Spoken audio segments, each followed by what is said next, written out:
నాయకత్వానికి నిలువెత్తు నిదర్శనం. రాజనీతితో రాష్ట్ర గతిని మార్చిన రూపం.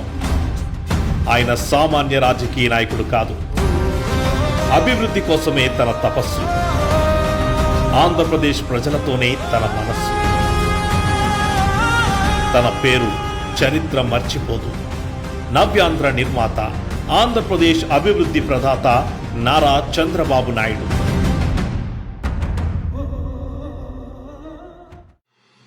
రాయలసీమలోని ఒక మారుమూల గ్రామమైన నారావారిపల్లిలో ఒక సామాన్య రైతు బిడ్డగా మొదలైన ప్రయాణమైనది. మట్టి వాసన తెలిసిన ఆ పాదాలు ఆధునిక ప్రపంచపు రాజధానులను నడిపిస్తాయని ఆనాడు ఎవరూ ఊహించలేదు. విద్యార్థి నాయకుడిగా సమస్యలపై గలమెత్తి విద్యాభ్యాసం తర్వాత రాజకీయాల్లోకి అడుగుపెట్టారు. 1978లో చిత్తూరు జిల్లా చంద్రగిరి నియోజకవర్గం నుండి తొలిసారి కాంగ్రెస్ ఎమ్మెల్యేగా గెలిచినప్పుడు ఆయన వయసు కేవలం 28 ఏళ్లు. ఎమ్మెల్యేగా గెలిచిన 2 ఏళ్లకే అంటే 1980లో అంజయ్ గారి కేబినెట్లో సినిమాటోగ్రఫీ మంత్రిగా బాధ్యతలు చేపట్టారు. ఆ సమయంలో ఆయన రాష్ట్రంలోనే అత్యంత పిన్న వయస్కుడైన మంత్రిగా గుర్తింపు పొందారు. చంద్రబాబు గారి ప్రతిభను, సమర్థతను గమనించిన ఎన్టీ రామారావు గారు తన కుమార్తె భువనేశ్వరునిచ్చి ఆయనకు వివాహం చేశారు. 1984 మే 27న తెలుగుదేశం పార్టీలో చేరిన చంద్రబాబు గారు టీడీపీ బలోపేతానికి ఒక కార్యకర్తలా కష్టించి పనిచేశారు.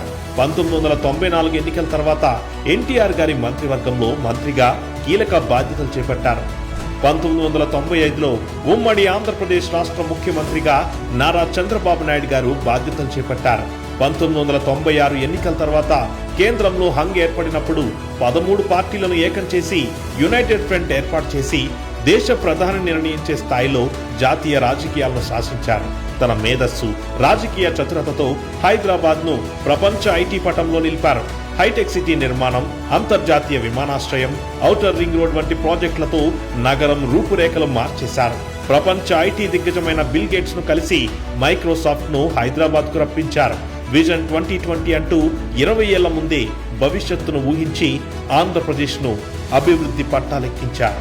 IT Indian of the millennium, business person of the year, South Asian of the year వంటి గౌరవాలు అందుకున్నారు.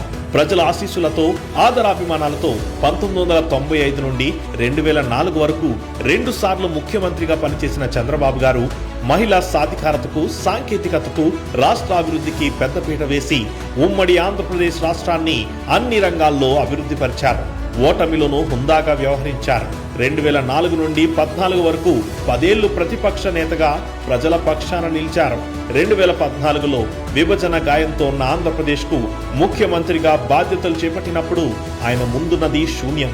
కానీ ఒక చేత్తో సంక్షేమాన్ని, మరో చేత్తో అభివృద్ధిని నడిపిస్తూ ప్రధాని నరేంద్ర మోదీ చేతుల మీదుగా ప్రజా రాజధాని అమరావతి నిర్మాణానికి శంకుస్థాపన చేయించి శరవేగంతో అసెంబ్లీ, సచివాలయం, హైకోర్టు నిర్మాణాలు పూర్తి చేశారు. 2019 ఎన్నికల్లో ఒక్క ఛాన్స్ అంటూ మోసపోయిన ఏపీ ప్రజలు ఒక సైకో చేతిలో రాజ్యాధికారాన్ని పెట్టారు.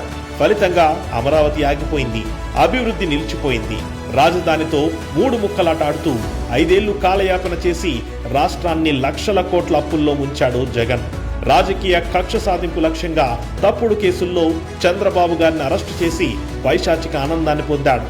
మొక్కవోని ధైర్యంతో ఆ కష్టాన్ని చంద్రబాబు నాయుడు గారు ఎదుర్కొన్న తీరు రాష్ట్ర ప్రజల్ని కదిలించింది. సైకో పాలనలో విధ్వంసాన్ని కల్లారా చూసిన ప్రజలు 2024 ఎన్నికల్లో తెలుగుదేశం, జనసేన, బీజేపీ కూటమికి చరిత్రలో కనీవినీ ఎరుగని విజయాన్ని అందించారు. ముఖ్యమంత్రిగా చంద్రబాబు నాయుడు గారి పరిపాలనలో రాష్ట్రం మళ్లీ కొత్త ఊపిరి పోసుకుంది. ఎన్టీఆర్ భరోసా పెన్షన్, అన్నా క్యాంటీన్లు, స్త్రీ శక్తి ఉచిత బస్సు ప్రయాణం, B4 బంగారు కుటుంబం, దీపం 2తో 3 ఉచిత గ్యాస్ సిలిండర్లు, అన్నదాత సుఖీభవ వంటి అనేక సంక్షేమ కార్యక్రమాలతో ప్రజల జీవన ప్రమాణాలు మెరుగయ్యాయి. 13 లక్షల కోట్లకు పైగా పెట్టుబడులను ఆకర్షించి దేశంలోనే పెట్టుబడులకు గమ్యస్థానంగా ఆంధ్రప్రదేశ్ నిలిచింది. కేంద్ర ప్రభుత్వ సహాయ సహకారాలతో అమరావతిలో అభివృద్ధి పనులు ఊపందుకున్నాయి. భవిష్యత్తులో ఎవరు రాజధానిని కదిలించని విధంగా శాశ్వత రాజధానిగా అమరావతి బిల్లును ప్రవేశపెట్టి పార్లమెంట్లో ఆమోదింపజేసి చట్టభద్రత కల్పించారు.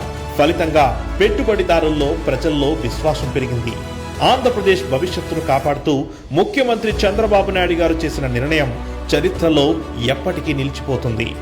నాయకత్వానికి నిజమైన అర్థం చెబుతూ రాజనీతితో రాష్ట్ర సర్వతోముఖాభివృద్ధికి కృషి చేస్తున్న గౌరవ ముఖ్యమంత్రి వర్యులు శ్రీ నారా చంద్రబాబు నాయుడు గారు 76వ వసంతంలోకి అడుగు పెడుతున్న సందర్భంగా ఆంధ్రప్రదేశ్ ప్రజల తరపున ఆయనకివే మా శుభాకాంక్షలు.